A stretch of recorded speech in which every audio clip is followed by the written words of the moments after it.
Assalamualaikum warahmatullahi wabarakatuh. Kembali lagi di channel Catatan Hairiyah bersama saya Hairiyah Iskandar Alam dengan materi teori kemagnetan bumi. Kita ketahui bahwa bumi adalah magnet raksasa, di mana sebagai magnet raksasa bumi memiliki kutub magnet, yaitu kutub utara magnet dan kutub selatan magnet. Seperti pada gambar berikut. Tampak pada gambar ini dapat dijelaskan bahwa kutub utara magnet bumi berada di sekitar kutub selatan bumi, sedangkan kutub selatan magnet bumi berada di sekitar kutub utara bumi. Ketidaktepatan kutub utara dan kutub selatan magnet bumi disebut deklinasi.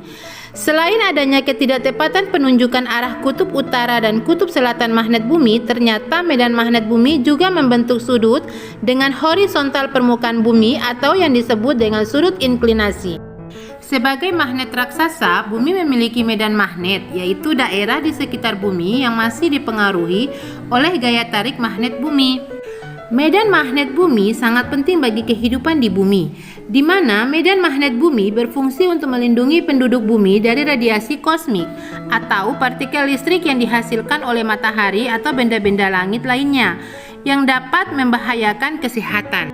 Dengan adanya medan magnet bumi, partikel listrik tidak dapat masuk ke seluruh permukaan bumi, tetapi akan tertarik menuju ke kutub-kutub magnet bumi, di mana saat menabrak atmosfer bumi, partikel listrik tersebut terionisasi atau peristiwa lepasnya elektron dari nukleon dan membentuk plasma lemah atau gas super yang dipanaskan agar elektron terlepas dari nukleon.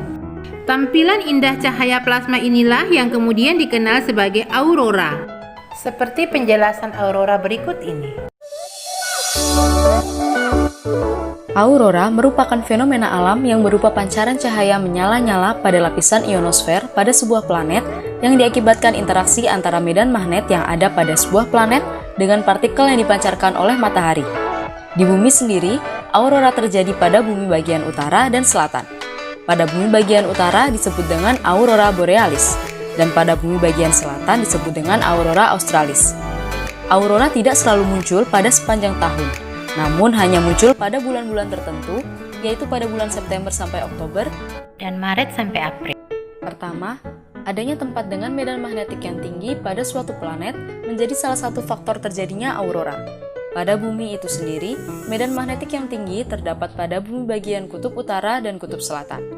Itu mengapa tidak akan terjadi aurora pada daerah khatulistiwa.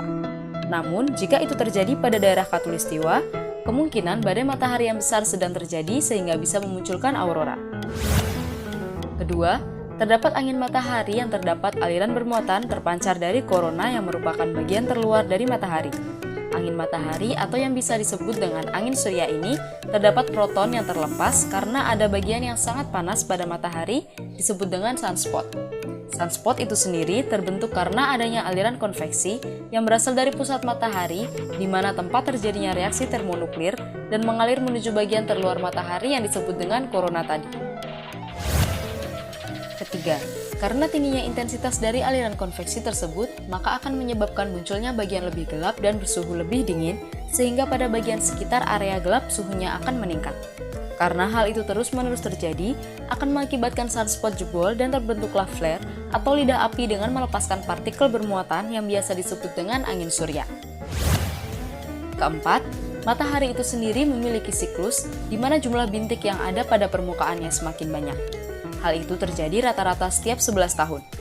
Pada saat itu terjadi, maka jumlah partikel bermuatan yang akan dilepaskan semakin besar sehingga dapat memicu terjadinya badai matahari yang bisa mempengaruhi aktivitas manusia di bumi seperti gangguan pada jaringan telekomunikasi dan jaringan listrik.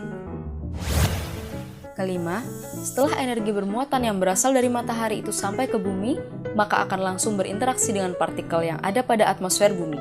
Dan pada saat mendekati pusat magnetik yang berada pada wilayah kutub-kutub bumi, terjadilah eksitasi relaksasi dari elektron yang kemudian menyebabkan terbentuknya warna-warna yang indah dan dikenal dengan aurora. Aurora ini bisa menjadi indikator untuk mengukur intensitas angin surya yang berasal dari matahari. Jika aurora muncul lebih lama dan lebih terang cahayanya, itu menandakan semakin kuat gangguan energi dari matahari. Dan hal ini sering terjadi pada saat matahari berada pada puncaknya yang terjadi setiap 11 tahun sekali. karena aurora terbentuk dari sebuah reaksi partikel yang berasal dari matahari terhadap partikel atmosfer pada bumi dan juga dipengaruhi oleh daya tarik dari sebuah medan magnet, maka aurora dapat terlihat dan terbentuk pada wilayah-wilayah yang dekat dengan kutub-kutub bumi.